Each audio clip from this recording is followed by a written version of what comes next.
so good to be able to do that once again. Yo, what's up, world? Welcome back to the channel. APW Sports signing in, and welcome back to Chicago Bears Weekly. I know I brought this as a hiatus, and I stopped the season 4 during the 2020 offseason, but it is now time to bring back Chicago Bears Weekly. Welcome to season 5, episode 1. This is the 2022 NFL all-season version of Chicago Bears Weekly, and in today's episode of Chicago Bears Weekly, we are going to cover the signings that the Bears made in free agency. But before I get into that, make sure you guys leave this video a like, as that always helps this channel to grow.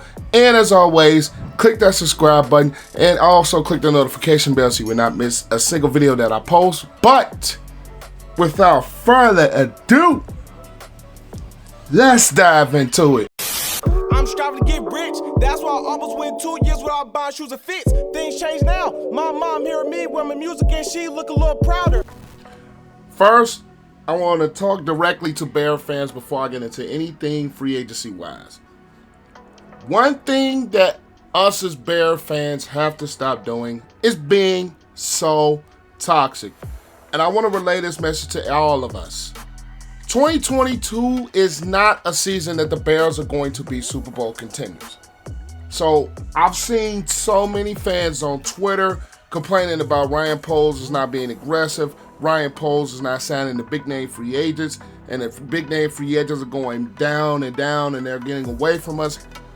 Let's be 100% honest with ourselves as Bear fans. This is a rebuilding / restructuring of this Chicago Bears roster. What is needed is depth, assets for our future, and pieces to help build this team to be consistent contenders.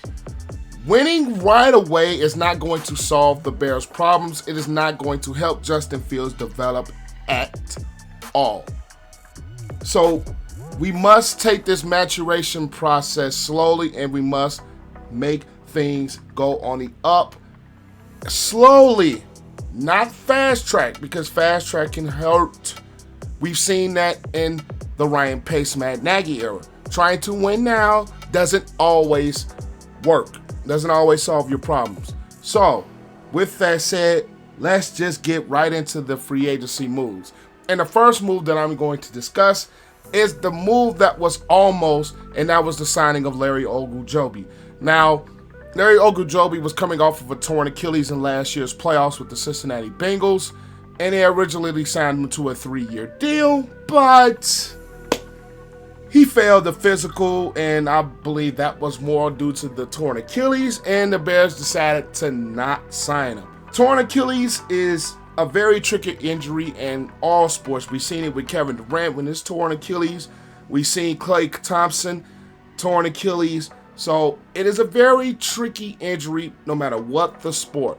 So him failing a physical doesn't come as much of a surprise, but the Bears deciding to not move forward with him comes as a slight surprise, but I understand why. With a torn Achilles, he has a possibility of being damaged goods. And we've seen that throughout the course of this Bears organization, holding on to guys with injury history, and it is time to move forward and not sign Larry Ogunjobi. The next free agency moves that I want to talk about is the wide receiver position.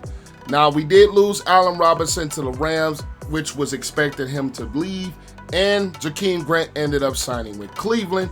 But the Bears did pick up Equanimeous St. Brown from the Green Bay Packers, and they picked up Byron Pringle from the Kansas City Chiefs. Now, first I'm going to speak on Equanimeous St. Brown.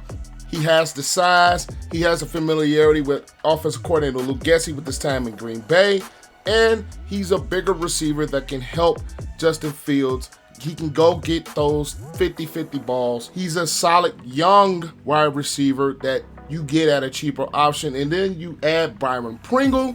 He's a guy that has a ton of speed. He could play the kind of the role that Jakeem Grant played once we signed him, traded for him last season, and he can do some things in the return game as well. So the signings of Equanimeous St. Brown and Byron Pringle may not be the splash names that a lot of Bear fans were hoping for, but they add depth to this wide receiver position that is going to take a hit a little bit with Allen Robinson leaving, Marquise Goodwin probably not coming back, Demir Bird not coming back, Jakeem Grant leaving. The main solid piece that you have is Darnell Mooney. While you still don't have that true number one receiver as of yet, I think that's something the Bears will probably address down the line because they still have some receiver slots open in free agency, and as well as they can probably address that need in the draft to add more depth to the wide receiver position. The moves of Equanimeous, St. Brown, and Byron Pringle might not be the splash names, but they add depth and they add value to this Bears roster, not only this season, but possibly moving forward if they would decide to retain each of those two players. The next I want to talk about is the signing of Lucas Patrick from the Green Bay Packers on the offensive line. Now, we all saw last season, the Bears' offensive line was absolutely horrible. Jason Peters, a 40-year-old, bye. James Daniels ended up leaving and signing with the Pittsburgh Steelers. Jermaine Fetty, bye. Mustipher was tendered in free agency, but Lucas Patrick is a guy from Green Bay that can plug in and play and help build this core of this offensive line right away because the Bears needed a full reshuffling of the line. Now, you do have Tevin Jenkins, who's probably going to get more reps, and he's probably going to get the opportunity to start. You got Larry Broom. We're not sure what they're going to do with him just yet, but Lucas Patrick adds a guy that can plug in and play. He's very physical up front. He can block very well, and he's a guy that adds value to the Chicago Bears roster, and he has some familiarity with Luke Getsy with his time with the Green Bay Packers. So the St. Brown signing and the Patrick signing helps bring guys that can not only add value now, and they can also bring in guys that can help speed the process of this Bears offense right along. The next thing I want to talk about is the Bears added defensive line depth with Justin Jones from the Chargers and also Al-Quadin Muhammad from the Indianapolis Colts. We bring another guy who has some familiarity with the coaching staffs and Al-Quadin Muhammad.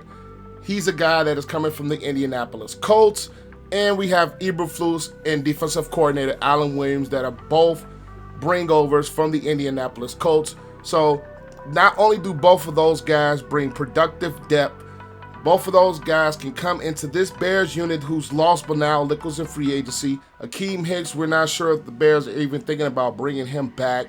To pair him with Angelo Blackson, Robert Quinn, Travis Gibson up front is going to help this unit tremendously. Now, the Bears are still going to transition from a 3-4 to a 4-3, but Quinn Muhammad is a guy who will be a rotational piece, and Justin Jones is a guy who can be a rotational piece in the middle of this defense. And that 3 technique, which is very key in a 4-3 defense. So like I said before, they might not be the biggest of household names, but they add more depth to this Bears defense that is going to need depth. And is going to need guys who are familiar with playing in a 4-3 defense. You bring in Quinn Muhammad, who is familiar with the Indianapolis Colts system, and Eberflus, so they both can be utilized extremely well in this Bears defense. And the last signing I want to touch on is the signing of Nicholas Morrow from the Raiders. Now, he did miss 2021 with the injury, but when he was in the lineup, he was very productive at that linebacker position. Now, the Bears do lose Danny Trevathan in free agency. They released him, and they need to add more linebacker depth to pair with Roquan Smith. When Nicholas Morrow is in the lineup, he's a very productive player and somebody you can plug in and play. He adds depth, and I've said that probably a lot in this video, but the Bears need depth, and Nicholas Morrow is a guy that can come in and add depth and add some productivity depth to this Bears roster. Even though they still have some holes that need to be addressed as far as this defense goes, I believe mainly at the corner and the safety spot, linebacker was another position that the Bears needed to address. They needed to add more depth to that linebacker position and add guys that can come in and plug and play right away. So far with this Bears free agency, I'm not going to give them an A, but I do give them a B. I give them a B, even though they didn't get those splash names like a lot of Bears fans wanted. They get players that, number one, add depth. They have familiarity with the former coaching staffs, whether it was Luke Getsy with Green Bay, with Equanimeous St. Brown and Lucas Patrick, and whether it's Al-Quadin Muhammad with the Indianapolis Colts. They bring guys that come in and fit their systems, and that is what the Bears are going to need to build this roster around Justin Fields so he can have the best chance to succeed as a Chicago Bears quarterback.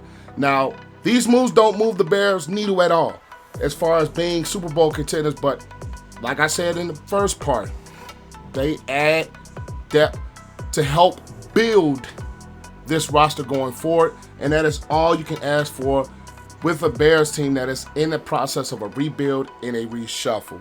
So overall, free agency so far for the Bears are B. Like I said, corner and safety are holes that still need to be addressed. Still need to add more to this offensive line. But I give the Bears free agency a B. But that's all I have for you guys today. Make sure you guys leave this video a like, as it always helps the channel to grow. Comment your thoughts on the Bears free agency below. And as always, click the subscribe button and notification bell so you will not miss a single video. But I am APWSPORTS signing out. This has been Season 5, Episode 1 of Chicago Bears Weekly. Make sure you guys stay safe. Have a great next day, and I will catch you guys in the next video. Peace.